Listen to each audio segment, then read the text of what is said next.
a été fait par le Crédoc et on apprenait que seulement 8% ont le sentiment d'être à l'aise en calcul. Vraiment 8%. On aurait pensé que c'est la crème de la crème.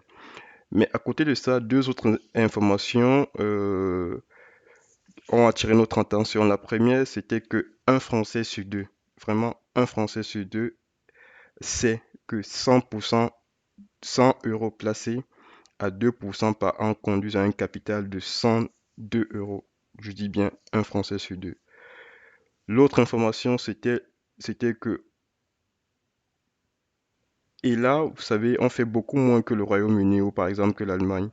Une autre information qui a plus que tout attiré notre attention, c'est que une personne sur quatre parvenait à trouver la définition de ce que c'est une obligation. Fort de ce constat, nous sommes dit qu'il faut nécessairement vous dire ce qu'est les finances, ce qu'est la finance personnelle, ce que sont les finances personnelles et qu'est-ce que vous entendez trouver dans ce cours. Les finances personnelles, dès lors, nous définissons les finances personnelles comme c'est d'abord une notion composite, en ce sens que vous y retrouvez la gestion de votre argent, la gérance de votre épargne, la gestion de vos investissements, le bon suivi de vos emprunts.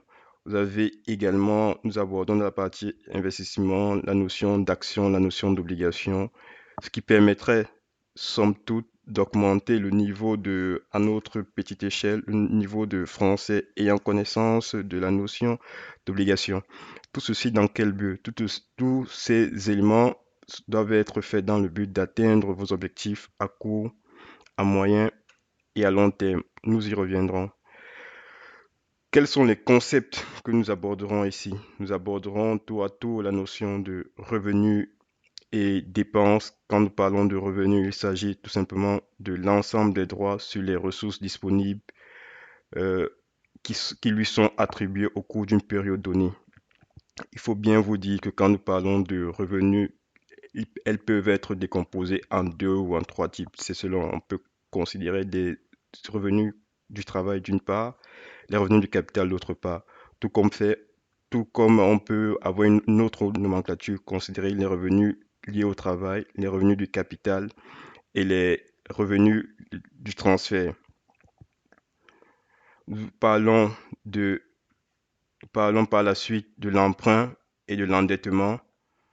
Nous parlons de l'épargne et du budget. Nous abordons la notion d'intérêt et inflation.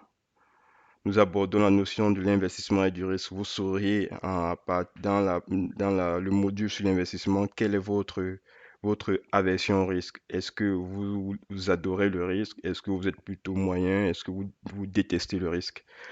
Tout ceci, encore une fois, doit être fait en en ayant à l'esprit vos objectifs.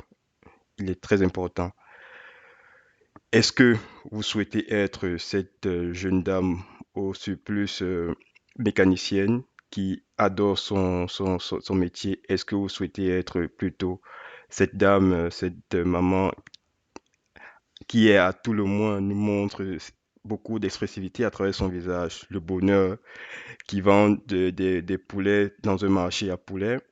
Est-ce que vous souhaitez être ce jeune monsieur qui est photographe? Est-ce que votre objectif, c'est plutôt d'être avocat ou enfin, est-ce que c'est celui de banquier?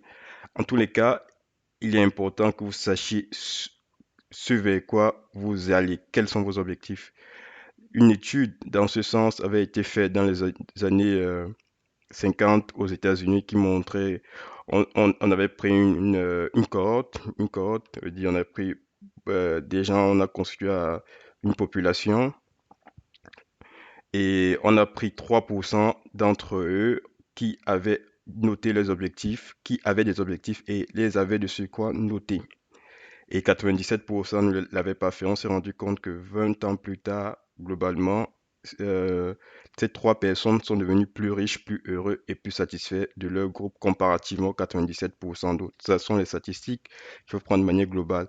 Après, il peut y avoir quelques, quelques aléas, et quelques aléas effectivement. Donc, il est important que vous sachiez Quels sont vos objectifs? Quels sont tes rêves, toi, cher ami qui m'écoute? Quels sont tes rêves financiers? Est-ce que tu es plutôt favorable à une sécurité financière? Est-ce que c'est plutôt l'indépendance financière qui t'intéresse? Est-ce que c'est la vitalité financière? Ou enfin, ce serait plutôt la liberté financière? On pourrait dire, je reviendrai tour à tour sur chacun des éléments pour te donner quelques billes afin que tu ne puisses plus aujourd'hui les, euh, les mélanger. Parce que si tant est qu'elles apparaissent comme les mêmes dans ton esprit, elles ne sont vraiment pas les mêmes. Parlons de la sécurité financière assez rapidement. À ce niveau, il faudrait que tu saches que les gains générés lors de tes investissements permettent de couvrir toutes les dépenses de base, les dépenses contraignantes, les dépenses nécessaires. Voilà. Quand je parle de dépenses de base ou dépenses nécessaires, je pense à quatre postes essentiellement. Je pense au crédit immobilier si jamais tu habites dans un logement que tu as pris à crédit. Si jamais t'as pas pris le logement à crédit, tu payes un loyer. Quand je parle de dépenses de base, je pense aux dépenses alimentaires, je pense à ce que mon groupe et moi avons acronymé en GT, c'est-à-dire le gaz, l'électricité, les transports, le téléphone et l'eau. Et enfin, nous parlons également de l'assurance. J'ai essayé de te mettre des montants, mais avant de te focaliser sur ces montants, je voudrais que tu notes sur un papier quel était le montant qu'il te faut pour la sécurité financière. Est-ce que tu penses que tu es dans une situation de sécurité financière à 100 euros? Est-ce que c'est plutôt